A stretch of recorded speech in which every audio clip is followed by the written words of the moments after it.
दोस्तों, अगर आपने गुल्ली बुल्ली और मिस्टर मीट के बाकी पार्ट्स अभी तक नहीं देखे हैं तो पहले आप उसे देख लें, वरना ये स्टोरी आपको समझ में नहीं आएगी।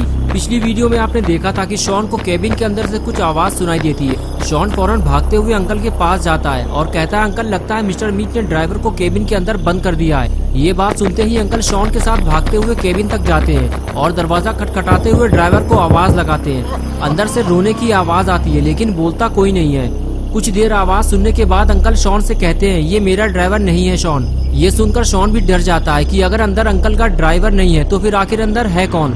और अब आगे की स्टोरी देखते हैं। अंकल ने कहा, मिस्टर मीट ने यहाँ किसी को बंद करके रखा हुआ है शॉन। लगता है मिस्टर मीट हमारा भी यही हाल करने वाला है। चलो निकलते हैं यहाँ से, कहीं मिस्टर मीट आ गया तो मुसीबत हो जाएगी। शॉन बोला, अंकल हम इसको ऐसे ही छोड़कर यहाँ से नहीं जा सकते, इसकी जान को खतरा है। मिस्टर मीट इसके साथ कुछ बुरा करने वाला है। अंकल ने कहा, मैं दूसरों के चक्कर में अपनी जान को खतरे में नहीं डाल सकता शॉन, मैं जा रहा हूँ, तुम्हें आना हो तो जल्दी आओ। ये कहते हुए अंकल वहाँ से चले गए। शॉन बोला, अंकल आप ऐसे भाग नहीं सकते, हमें गुल्ली और बुल्ली को ढूंढने भी तो जाना है। शॉन बात कर ही रहा था कि तभी फिर से केबिन से ठक ठक की आवाज आने लगी। शॉन पास जाकर पूछने लगा, तुम कौन हो, जल्दी बताओ वरना मैं भी यहाँ से जा रहा हूँ। तभी अंदर से आवाज आई, नहीं रुक जाओ, मुझे यहाँ से बाहर निकालो वरना वो मुझे मार देगा। शॉन ने कहा, कौन मार देगा तुम्हें और तुम हो कौन? तभी वो बोला, मैं तुम्हें जानता हूँ, तुम्हारा नाम शॉन है। मैं तो गुल्ली और बुल्ली को भी जानता हूँ। मैं तुम्हारी आवाज से ही तुम्हें पहचान गया था कि तुम शॉन हो और अभी भी मैं तुम्हें केबिन के अंदर से देख रहा हूँ, लेकिन मैं तुम्हें नहीं बता सकता कि मैं कौन हूँ, वरना तुम मुझे छोड़कर चले जाओगे और मिस्टर मीट मुझे मार डालेगा। शॉन ने कहा, जब तक तुम मुझे नहीं बताओगे कि तुम कौन हो मैं तुम्हें बाहर नहीं निकालूंगा। तभी केबिन से आवाज आई, रुक जाओ शॉन, मैं तुम्हें कुछ दिखाता हूँ, इसे देखने के बाद शायद तुम मुझे पहचान जाओ। शॉन ने कहा, ठीक है, जो दिखाना है जल्दी दिखाओ। ये कहकर शॉन केबिन की तरफ वापस जाने लगता है। तभी अचानक केबिन के दरवाजे से कोई चीज बाहर निकलती है। शॉन कहता है, ये क्या है? अंदर से आवाज आती है, पहचानो इसे। शॉन, तुमने इसे कई बार देखा है। शॉन बोला, मुझे लगता है ये तुम्हारी फिंगर है, लेकिन मैं तुम्हारी फिंगर देखकर तुम्हें नहीं पहचान सकता। अंदर से आवाज आई, ये मेरी उंगली नहीं है शॉन, अब जरा ध्यान से देखो इसे। शॉन ने कहा, ठीक है, लेकिन देखने तो दो मुझे, ये इतना हिल डुल रहा है इसलिए मुझे समझ में नहीं आ रहा कि ये है क्या। शॉन कुछ देर तक उसे देखता रहा और फिर उसे याद आया कि उसने इस हिलती डुलती हुई चीज को कहीं देखा है।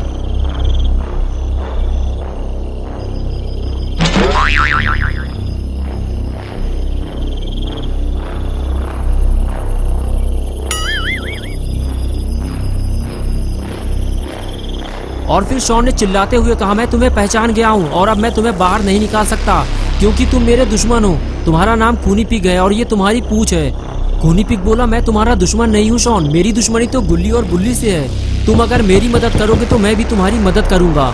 ये सुनते ही शॉन चुप होकर खड़ा हो गया और सोचने लगा, अगर मैं इसे बाहर निकाल दूं तो ये गुल्ली और बुल्ली को ढूंढने में मेरी मदद कर सकता है। शॉन ने कहा, ठीक है, मैं तुम्हें बाहर निकाल दूंगा, लेकिन क्या तुम गुल्ली और बुल्ली को ढूंढने में मेरी मदद करोगे? खूनी पिग बोला, गुल्ली और बुल्ली को क्या हुआ है? शॉन ने कहा, वो मैं तुम्हें बाद में बताऊंगा, बस तुम इतना बता दो कि तुम गुल्ली और बुल्ली को ढूंढने में मेरी मदद करोगे या नहीं। खूनी पिग बोला, ठीक है शॉन, तुम मुझे बाहर निकालो। शॉन जैसे ही आगे बढ़ता है तभी पीछे से आवाज आई, चलना है शॉन तो चलो, मैं जा रहा हूँ, घर तक छोड़ दूंगा। शॉन बोला, अंकल रुक जाइए, इसके अंदर जो बंद है मैं उसे जानता हूँ, मैं इसे बाहर निकाल लूँ, फिर हम तीनों गुल्ली और बुल्ली को ढूंढने चलते हैं। अंकल ने शॉन की बात सुनकर साफ इनकार कर दिया, कहने लगे, शॉन अब मैं कहीं नहीं जाऊंगा, अगर मिस्टर मीट ने मुझे कहीं देख लिया तो मेरी जान चली जाएगी। ये कहते हुए अंकल वहाँ से चले गए और शॉन खड़ा खड़ा देखता रह गया, जिनकी वजह से गुल्ली बुल्ली और शॉन ने अपनी जान को खतरे में डाला। काम होते ही वो इंसान भाग खड़ा हुआ। शॉन अब बिल्कुल अकेला रह गया है और अब उसे समझ में नहीं आ रहा कि खूनी पिग को बाहर निकाले या नहीं। अगर खूनी पिग ने धोखा दिया तो शॉन को बचाने वाला यहाँ कोई नहीं है। शॉन ये सोच ही रहा था कि तभी खूनी पिग ने केबिन के दरवाजे को हिलाते हुए कहा, क्या हुआ शॉन, मुझे जल्दी बाहर निकालो, खड़े खड़े क्या सोच रहे हो? शॉन के पास अब कोई चारा भी नहीं है। गुल्ली और बुल्ली को ढूंढने के लिए उसे किसी की मदद तो लेनी ही पड़ेगी। इसलिए शॉन ने खूनी पिग पे भरोसा करते हुए केबिन का दरवाजा खोलकर खूनी पिग को आजाद कर दिया।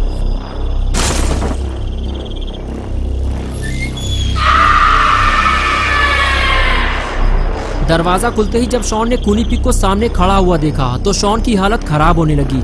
अब उसे इस बात का डर लग रहा है कि कहीं खूनी पिग उसे धोखा ना दे दे, क्योंकि शॉन बिल्कुल अकेला है और वो खूनी पिग से लड़ भी नहीं सकता। शॉन ने अपने डर को दूर करते हुए खूनी पिग से कहा, मैंने तुम्हारी मदद की है खूनी पिग, मुझे उम्मीद है कि तुम मुझे धोखा नहीं दोगे और गुल्ली बुल्ली को ढूंढने में मेरी मदद करोगे। खूनी पिग बोला, शॉन जब तक तुम मेरे हाथ में बंधी हुई रस्सी नहीं खोलोगे तब तक मैं तुम्हारी कोई मदद नहीं कर सकता। ये सुनते ही शॉन ने जल्दी से खूनी पिग के हाथों में बंधी हुई रस्सी खोलना शुरू की और कुछ ही देर में शॉन ने रस्सी खोलकर फेंक दी। आजाद होने के बाद खूनी पिग ने शॉन का शुक्रिया अदा किया और बोला, वाह शॉन वाह, मुझे पता है कि तुम्हें मुझसे डर लग रहा होगा, लेकिन फिर भी तुमने मुझे इस कैद से आजाद कराया, इसलिए आज से तुम मेरे दोस्त हो और अब जब भी तुम्हें मेरी हेल्प चाहिए सीधे मेरे घर चले आना। शॉन बोला, लेकिन मुझे तुम्हारा घर नहीं पता और वैसे भी आज रात मैं तुम्हारे घर नहीं जा सकता क्योंकि अभी मुझे गुल्ली और बुल्ली को ढूंढने जाना है और मुझे यकीन है कि तुम मेरी मदद करोगे। खूनी पिग बोला, ठीक है शॉन, तुमने मेरी मदद की है और अब मैं तुम्हारी मदद के लिए तैयार हूँ, चलो मेरे साथ। ये कहकर खूनी पिग वहाँ से जाने लगा और शॉन भी उसके साथ साथ चलने लगा।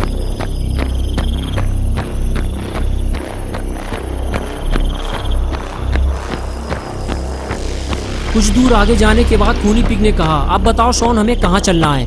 रास्ता हमारे सामने है, यहाँ ज्यादा देर तक रुकना ठीक नहीं है। शॉन बोला, गुल्ली बुल्ली और मिस्टर मीट तीनों जंगल की तरफ भागे थे, मुझे नहीं पता कि वो तीनों अब कहाँ गए होंगे। खूनी पिग बोला, अगर मिस्टर मीट ने उनको पकड़ लिया होगा तो मुझे पता है कि वो उनको कहाँ लेकर गया होगा। लेकिन शॉन एक बात याद रखना, मिस्टर मीट के पास काफी सारे हथियार हैं, उसने मेरा हथियार भी छीन लिया है और मिस्टर मीट से खाली हाथ लड़ना मतलब अपनी मौत को दावत देना है। शॉन बोला, फिर हम गुल्ली और बुल्ली को मिस्टर मीट के चंगुल से छुड़ाएंगे कैसे?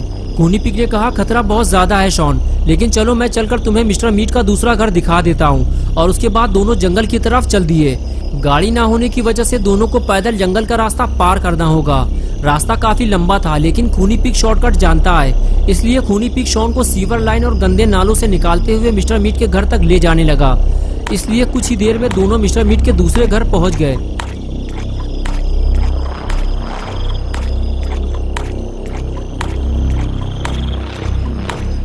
घर पहुंचते ही खूनी पिग शॉन से कहने लगा, ये रहा मिस्टर मीट का दूसरा घर और अब गुल्ली और बुल्ली को ढूंढना तुम्हारा काम है शॉन, लेकिन संभल कर जाना, केबिन का दरवाजा खुला हुआ है। इसका मतलब ये है कि मिस्टर मीट आसपास ही कहीं मौजूद है और अगर उसने तुम्हें पकड़ लिया तो तुम्हें बचाने कोई नहीं आएगा। शॉन बोला, खूनी पिग, लेकिन तुमने तो कहा था कि तुम मेरे दोस्त हो और तुम मेरी मदद करोगे और अब तुम मुझे अकेला छोड़कर जा रहे हो। खूनी पिग बोला, हाँ शॉन, तुम मेरे दोस्त हो, लेकिन इससे ज्यादा मैं तुम्हारी मदद नहीं कर सकता। अब आगे का काम तुम्हें अकेले ही करना होगा, वरना अगर मिस्टर मीट ने हमें देख लिया तो हम दोनों एक साथ पकड़े जाएंगे। तो क्या होगा गुल्ली बुल्ली और शॉन का? क्या शॉन गुल्ली और बुल्ली को मिस्टर मीट के चंगुल से छुड़ा पाएगा या फिर शॉन खुद एक बड़ी मुसीबत में फंस जाएगा? ये हम देखेंगे पार्ट 4 में नेक्स्ट संडे सुबह 8 बजे। तो दोस्तों, अगर आप पार्ट 4 देखना चाहते हैं तो इस वीडियो को लाइक करें और चैनल को सब्सक्राइब करना और बेल आइकन पर क्लिक करके ऑल नोटिफिकेशन को ऑन करना ना भूलें।